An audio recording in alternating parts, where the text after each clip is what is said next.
We're talking about the history of humanity and how we have been influenced. And it's like we deserve to know that, and we deserve the technologies that are being suppressed, because it's really just keeping us in that prison. Hello, and thanks for tuning in to the It Can't Be a Joke podcast. This is a place where we have open dialogue about a variety of different topics, such as non-human intelligence, corruption exposure, spirituality, and ancient history and mythology. Our mission is to expose the truths and knowledge that have been kept from humanity for all too long. With support and global consciousness, our aim is to bring down the military, pharmaceutical, banking, and oil industrial complexes who are responsible for endless wars and keeping half the world in poverty. I'm Melissa Green. And I'm Kevin Kelly. Let's blast off. Let's.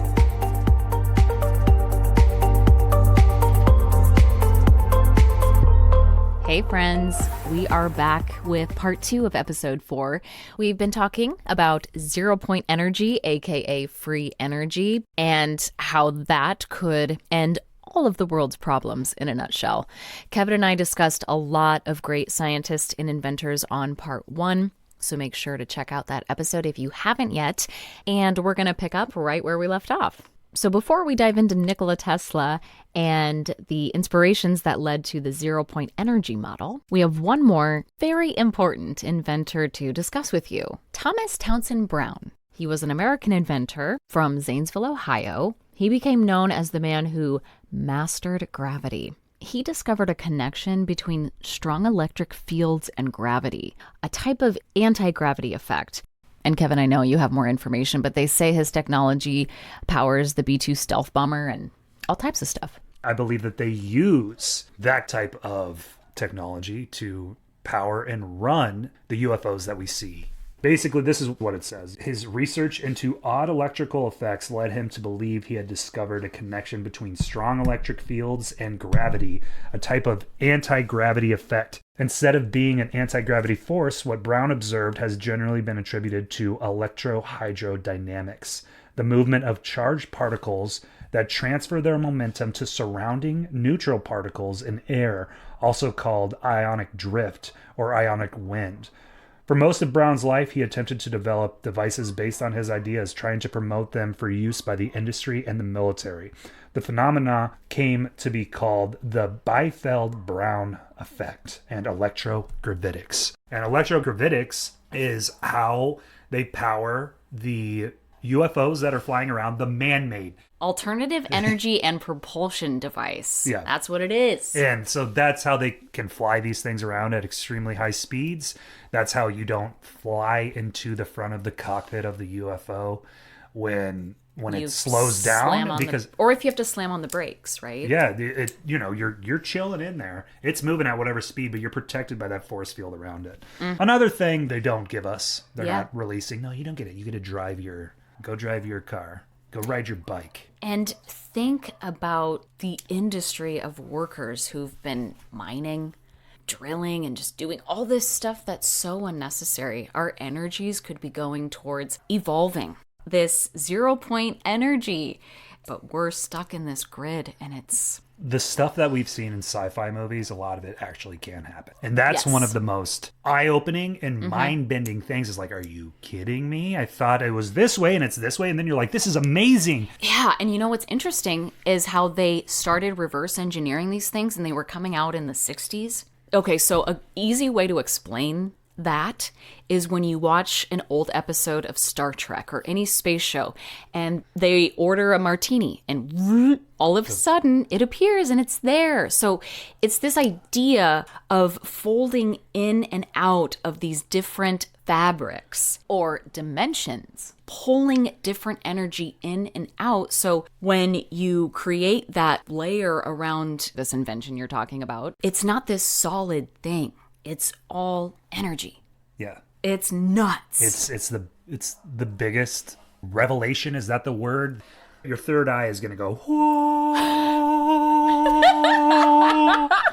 And it's insane that that's all a possibility. Everything that you thought was just science fiction, a lot of it can be done. With that little wah thing, it reminds me of Tesla which we are now going to cover, he called this 0 point energy radiant energy, which I think is also ties into you calling him this wonderful saint, because radiant means luminous, light. We're all made out of star stuff. We're all energy.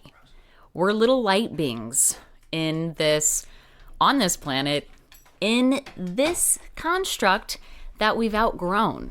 And many people feel this way. So I just wanted to bring up that fun little fact that he called it radiant energy. Tesla truly is the GOAT. He's the GOAT. He's the GOAT. He did so much in his time, and I don't think that he's given enough credit for what he's done. Obviously, Elon has named his company Tesla, but it's running on batteries that need to be charged by the grid. And a lot of those, what happens with those electric cars, those batteries burn up. And how many Teslas have been recalled in the last 2 years because they've caused car fires? They're scary. That is not Nikola Tesla. No. Especially, Greer talks about this. If it needs to be plugged into the grid, it's not a Tesla. Fake Tesla. I really want to just dive into some of the work that he's done. And Tesla's dream was to create inexhaustible clean energy that was free for all people to use. This was much in opposition to the coal-powered plants spitting out carbon dioxide all over the place for us to breathe in. His vision to free humanity from transporting, extracting, and burning fossil fuels. He was born in 1856, and he was ethnically a Serb. Present-day Croatia. He was in the Austro-Hungarian Empire. Back, if you've heard of that, you definitely are thinking of World War I. He was from that area. So Eastern European, and then he immigrated over to the United States. He became a citizen in what year? In 1884. Okay. He was immigrated to the United States, where he began to work on radio remote control and also wireless power. Yes. I love it because I worked at a radio station for a long time, and there's this really cool concept of plugging into whatever energy you want to be into. You know, we talked about that a little bit, where I've had people complain about me, especially when I took over as the morning show host in Phoenix for this man who'd many years older than me, had been around forever. And when people complain, I'm like, you know what? You can tune in to something else. Yeah. You know, tune it. I don't know. It just makes me think about tuning in to a frequency. Yeah, and you can definitely... the first time I heard you talk about that was when we were meditating to the stars, doing a little CE5 and chilling and Mogi on REM. Yes. And you're like, we're all just a radio. People just need to tune into the right frequency. Mm-hmm. And I was just like, whoa. It's true, you know? It's very true. If you don't like a certain energy or frequency, tune into something else. Yeah. Yeah. Exactly. And Tesla had a lot to do with radio, especially with the Tesla coil, which I'll talk about in a second. Mm-hmm. A lot of his work was done between Colorado Springs, where he liked to test his inventions at very high altitudes, and also throughout the state of New York. He wrote an article, The Problem of Increasing Human Energy, which was published in the Century magazine in 1900. And this article caught the attention of, can you guess who? J.P. Morgan? J.P. Morgan. We've all heard of J.P. Morgan. Mm-hmm. And so what he did was he proposed a world system of wireless communications to relay telephone messages across the ocean, to broadcast news, music, stock market reports, private messages, security, military communications, and even pictures to any part of the world. He said, when wireless is fully applied, the Earth will be converted into a huge brain capable of response in every one of its parts. That's what Tesla told Morgan. So Morgan's like, okay, well, this sounds pretty cool. I'll be able to make a bunch of money off this. In 1901, Tesla was granted $150,000 from Morgan, which would be the equivalent of about $5 million in today's standards. In exchange, J.P. Morgan would have a 51% share of any generated wireless patents. So J.P. Morgan wanted to own it. He would be the owner. Tesla gets 49, he gets 51. So he gets the loan, but he doesn't get to own it. He gets that 1 extra percent, which gives him the controlling stake. But either way, a more realistic sum back then would have been around $1 million. In present day, 47 million to be able to really complete it. But he took what he could get, and he's like, all right, let's get to work. Tesla's real plan was to make a large-scale demonstration of electrical power transmission without wires, aka zero-point energy or free energy, transferring electricity through the currents of the air. You don't need wires. And pulling with the coil that he used, that is pulling up from the Earth's magnetic field, correct? Yeah. And basically, he began working on the Wardenclyffe Tower. Yes, also known as the Tesla Tower. Yep. Essentially, the tower rose about 187 feet. And then beneath the tower, a well-like shaft plunged 120 feet into the ground. 16 iron pipes were driven 300 feet deeper from there so that currents could pass through them and seize hold of the earth. He is quoted for saying, "In this system that I have invented, it is necessary for the machine to get a grip of the earth. Otherwise, it cannot shake the earth. It has to have a grip so that the whole of this globe can quiver." So you're literally seizing onto the earth and pulling the electricity from the magnetic sphere of the earth. And you're always going to get more power out than you put in. Yeah. Always doing it that way. You're straight pulling it from the earth and then dispersing it. He's, once again, the GOAT. And that's kind of the model of all of the scientists we just covered. Didn't they use some sort of coil? Exactly. So as construction was going on, he realized he's going to need more funds. And around this time, too, his competitor, Guglielmo Marconi, had signaled the letter S across the Atlantic Ocean from Cornwall, England to Newfoundland. And this is when Morgan was starting to lose more interest in Tesla's inventions. There's a cheaper alternative with Marconi, and he's going to be able to make a lot of money on it, whereas with Tesla, he doesn't think he's going to be able to make as much money on it, especially with if he knew the true be transmitting free energy. I don't think that would have really interested JP Morgan. So JP Morgan turned his attention more to Marconi, but Tesla was basically bringing forward that Marconi was using his Tesla coil anyway and taking his thoughts on pulling the energy from the earth. And can you explain Tesla coil? So he invented it in 1891, and it's been widely used, like we've mentioned, in radio technology. It's an electrical transformer that uses high-frequency alternating current, AC, to increase voltage. Because of its extremely high voltage, the electricity in a Tesla coil can travel through the air, powering or damaging nearby electronic devices, often with arcs of lightning-like electricity. I think of that famous image of Tesla with all the lightning. So cool. Although the Tesla coil produces extremely high voltage, the high frequency of the current generally makes it possible for most people to approach the device and even be struck by the arcs without suffering injury.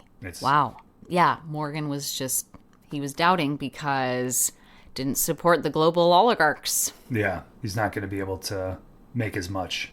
And another interesting thing about JP Morgan was how he gained so much wealth through the stock market crash soon after this in the 20s, bailing a lot out, but also, offering bonds to get everyone back in a good place, which is good, but also how much did he profit? It's interesting how he profited so much off of the collapse, and a lot of the other families, like the Rothschilds, the Rockefellers, they just got richer, and even more control. And we're seeing that happen again, not to bring it up, but after the pandemic of 2020 that started, that 1%, there's just a bigger gap now. Yeah. They doubled their billions. Once again, putting their claws up into everyone and sucking them dry of their money and the control. So creepy. Basically, Tesla lost funding from Morgan, and Morgan's idea was that he wanted to make a lot of money on radio, and the wireless power angle was Tesla's idea. It was never part of Morgan's plan. So sending, wireless power out there, Morgan did not want to do that. JP did not want to do that. He wasn't going to be able to charge for that. And Tesla's personal goal was to use the tower for the transmission of power as well as information. So no more support is coming from JP Morgan. The stock market crashed and prices for the tower's materials doubled at that point. So anything that Tesla was asking for Morgan would have been doubled, and Morgan wasn't about to do that. So they moved on. Moving forward to 1905, after some really awesome electrical displays from Tesla and his inventions and his tower, they had to abandon the project. And the newspapers called it Tesla's $1 million folly. Once again, the media newspapers putting out the narrative that, oh yeah, he failed, when in reality, if he would have been able to keep pushing forward, we could have all had free energy 100 years ago. So because of this, losing funding, he had to shut down the tower. He experienced a nervous breakdown. He is quoted for saying, "It is not a dream. It's a simple feat of scientific electrical engineering. Only expensive. Blind, faint-hearted, doubting world." So then, when he died in 1943 in New York, his apartment that he lived at was raided. All of his inventions were seized by the FBI. Mm-hmm. We still don't have all those documents. But some people still have them. They just made it sound like, well, they're all gone. Why would they seize all of his work and inventions? Mm-hmm. Why would they want us to have it? They don't want us to have it, but they kept it for themselves. Yes. Yeah. And then all the other people that are coming out with similar inventions like this, free energy, are getting harassed, are getting murdered. Yeah. Another cool quote from Tesla. He said, if your hate, I think he was talking to people like JP Morgan, if your hate could be turned into electricity, it would light up the whole world. It's true. Wow. Yeah. It makes me sad because they have so much darkness and hate and greed. Evil. Just evil. When it comes down to it. Not wanting people to be free. Control. Yep. Yeah, they're lighting the whole... Look at the world right now. 2024 is going to be, I believe, one of the scariest years of our lives. Yeah. We just read this morning about... Last episode was the coronal mass ejection. And there's one happening right now. It's a middle grade, ejection, so we don't have to be too worried, but... That's what they say, but what if next week the power goes out? Well, they predict that there will be more in 2024. It's an ongoing event. Yeah. The current cycle that it's in has been going on, I think, for like 7 years, or it's been going on for a while, but now we're in the heaviest of it. Yes. And that's the Carrington event. Yes. So I think that there's going to be more, and it's going to fluctuate. Once again, we can't predict the future.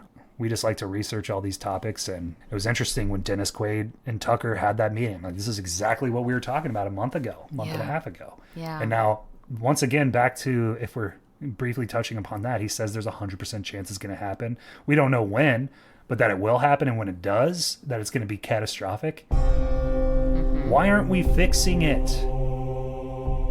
And speaking of catastrophic events, there is an interesting fact about Nikola Tesla and ancient Egypt.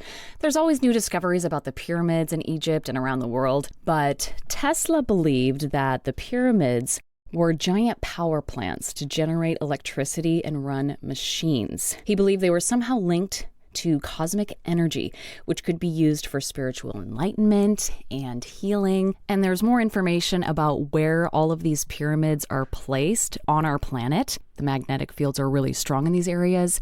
And then there are also historians like Billy Carson who believe that some of these pyramids are 30,000 years old. Here is a clip from one of the latest episodes of the Sean Ryan podcast with Billy Carson. Let's talk about ancient Egypt. I've been looking into talking to Dr. Greer, we talk a lot about zero-point energy. Yeah. I've been looking into zero-point energy, free energy.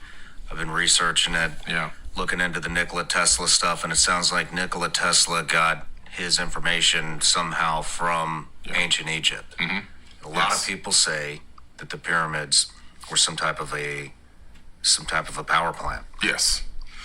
Not all the pyramids, some of them. So some pyramids have different functions, right? So the Great Pyramid at Giza, for sure, a wireless power plant, amongst other things. It was a multifunctional stone computer and a wireless power plant. It was also a communications device. So you look at old images or old pictures of the Great Pyramid area at Giza, you'll see that the Nile used to run right up alongside of those pyramids.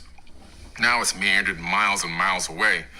One of the main reasons why they don't want you to know is there was an ancient war that happened. That second war I told you about, that's why there's glass in the sands at the Giza Plateau. When you dig your hand in the sand, you'll pull up balls of glass.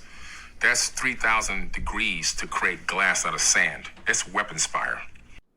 Billy Carson and Sean Ryan are two of the leaders in the world right now when it comes to finding the truth. Billy Carson is an excellent historian, ancient historian, looking into the mysteries of our past and trying to figure out the riddles that have come to us in these Sumerian clay tablets and what has transpired in those tablets, and looking at the history of those and how we were influenced by beings from another world. And Sean Ryan is trying to get the real news out to the world. The stories that the main media will not cover. That's what Sean Ryan likes to dive into, and I highly recommend everyone checking out both of these guys. And my last parting piece for you is a speech from Senator Daniel Inouye at the Senate Select Committee in 1987. A shadowy government with its own Air Force, its own Navy, its own fundraising mechanism, and the ability to pursue its own ideas of the national interest, free from all checks and balances, and free from the law itself. Now, that was in 1987. Think of how much worse it is today. One last fun fact, a big fact, is that 6 corporations control 90% of media. Unreal. Unreal. Let that sink in. And these corporations are AT&T, CBS, Comcast, Disney, News Corp, and Viacom. So those 6 companies own 90% of the media. And if that doesn't make sense to you, a good example is AT&T. So the brands that they own, CNN, HBO, Sportsnet, Adult Swim, Cartoon Network, Cinemax, DC Comics, Hanna-Barbera Studios, they own communication systems in so many different countries. So that's just a small example of how one corporation has control of the narrative. And if you use those as your main source of information and news, you're only getting what they want you to know. If there's a documentary that we make and we present it to one of these HBO and they, no, we don't want to put that because it's not going to go with our narrative. Yeah, because if we don't play to their narrative, they aren't going to get more funding from the people in control. We have to play it exactly. It's just really, it's fucked up. They get to tell you what you watch and what you learn. They get to decide what is broadcast, which is the total opposite of what a democracy is. And we've probably known this for a while, unless we've wanted to admit it or not.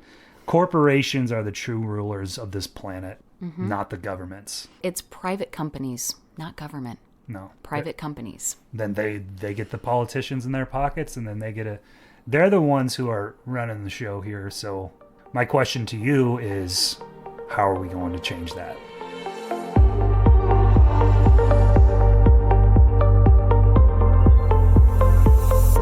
Thanks so much for tuning into part 2 of episode 4. If you're interested, we've linked the Sean Ryan podcast with Billy Carson in the show notes below. We highly recommend the Sean Ryan podcast, and this is a very fascinating conversation to tune into. Remember to follow us for updates. Just search for It Can't Be a Joke on Instagram, X, YouTube, and Patreon. What are your thoughts on this episode or stories you'd like to share with us? We want to hear from you.